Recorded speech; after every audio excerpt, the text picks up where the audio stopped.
Hello and welcome to PH Chemistry. Today's explainer is titration, the most precise way to find an unknown concentration.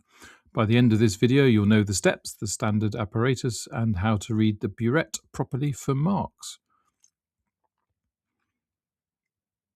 A titration finds an unknown concentration by reacting it with a known concentration using an indicator to spot the endpoint.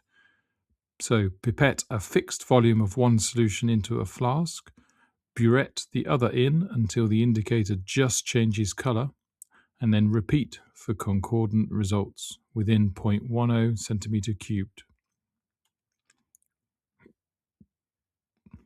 Three things. 1. Use methyl orange or phenolphthalein, not a universal indicator, because the colour change must be sharp.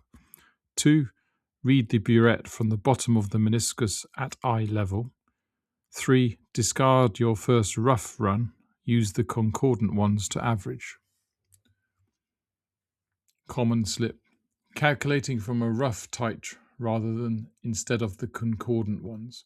The first run is just to estimate where the endpoint is. The accurate calculation comes from the runs where the titr agree within 0.10 centimetre cubed. Quick example.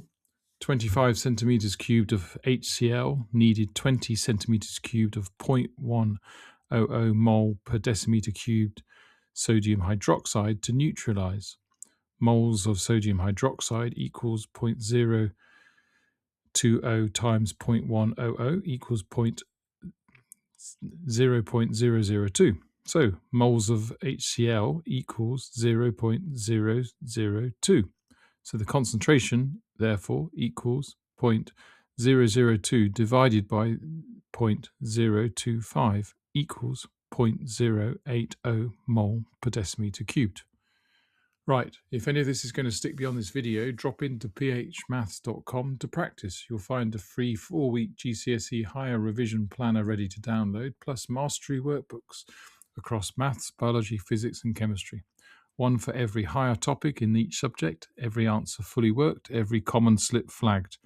Simple explanations, serious results. See you next video.